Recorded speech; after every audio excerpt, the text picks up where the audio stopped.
महाराष्ट्र में चुनाव नतीजे आए 8 दिन गुजर गए हैं, लेकिन अभी तक मुख्यमंत्री का जो नाम है उसको लेकर सस्पेंस बना हुआ है। इस बीच महाराष्ट्र के लिए बीजेपी ने अपने पर्यवेक्षकों के नामों की घोषणा कर दी है, जो बीजेपी विधायक दल की बैठक में पर्यवेक्षक के तौर पर मौजूद रहेंगे। गुजरात के पूर्व मुख्यमंत्री विजय रूपाणी और केंद्रीय वित्त मंत्री निर्मला सीतारमण महाराष्ट्र में बीजेपी विधायक दल में पर्यवेक्षक के तौर पर मौजूद होंगी। और हमारे साथ हमारे सहयोगी जितेंद्र दीक्षित हैं मुंबई से। जितेंद्र, पर्यवेक्षकों का ऐलान भी हो गया है। अब बीजेपी विधायक दल की बैठक कब होनी है और कब ये सस्पेंस खत्म होगा कि मुख्यमंत्री कौन होगा, और क्या अब एकनाथ शिंदे की ओर से सब कुछ सामान्य हो गया है?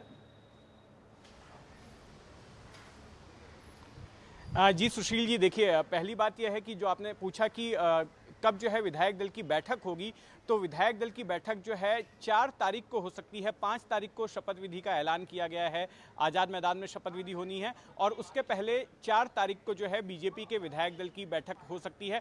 और इस सिलसिले में जो है विधायकों को अब संदेश दिया जाना भी शुरू किया जा रहा है। कल तक बीजेपी के तमाम विधायक महाराष्ट्र के अलग अलग हिस्सों से मुंबई पहुंच जाएंगे और फिर 4 तारीख को परसों के दिन ये बैठक होगी।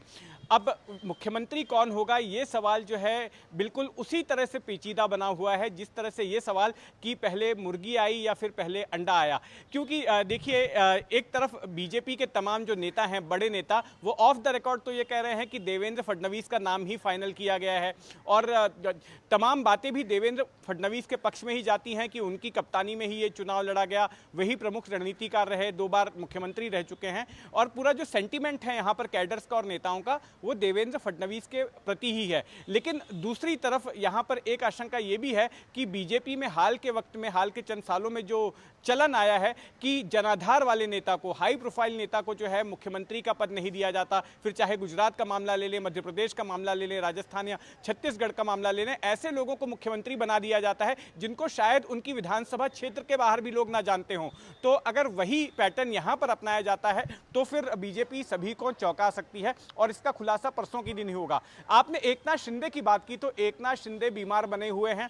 इस वक्त भी वो अपने विधायकों से भी, अपने पार्टी के नेताओं से भी नहीं मिल रहे हैं। बताया ये जा रहा है कि उनकी तबीयत अभी भी पूरी तरह से ठीक नहीं है। हालांकि वो जो सातारा अपने गांव चले गए थे, वहां से लौटकर वो मुंबई आ गए हैं, और अभी तक ये स्पष्ट नहीं है उनकी ओर से कि क्या वो सरकार का हिस्सा होंगे या नहीं होंगे। क्योंकि जो पैटर्न तय हुआ है, अजीत पवार ने जिस तरह की जानकारी दी थी अमित शाह से मुलाकात के बाद में, कि पैटर्न यही तय हुआ है पिछली सरकार की तरह कि एक मुख्यमंत्री होगा, 2 उप मुख्यमंत्री होंगे, एक एनसीपी का उप मुख्यमंत्री होगा, एक शिवसेना का होगा।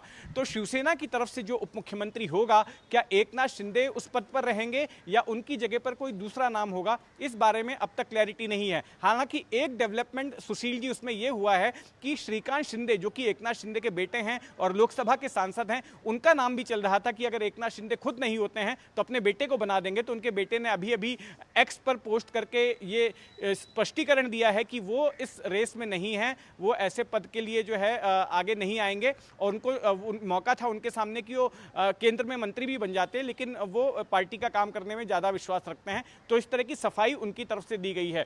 तो 2 तरह का सस्पेंस बना हुआ है। एक सस्पेंस ये कि बीजेपी की ओर से मुख्यमंत्री का चेहरा कौन होगा, जिसका खुलासा जो है 4 तारीख को होगा, और दूसरा सस्पेंस ये कि क्या एकनाथ शिंदे सरकार में शामिल होंगे या नहीं होंगे। सुशील जी। जी बिल्कुल, गेंद जो है गोल के मुहाने पर है, लेकिन गोल कब होगा ये अभी तक सस्पेंस बना हुआ है। गोल आखिरी किक कौन मारेगा ये भी सस्पेंस बना हुआ है। एक छोटा सा जवाब मैं और चाहूँगा, ये कल खबर आई थी कि आरएसएस इस बात से थोड़ा नाराज़ है कि इतना प्रचंड बहुमत मिला है, उसके बावजूद महाराष्ट्र में इतनी देरी हो रही है सरकार बनाने को लेकर।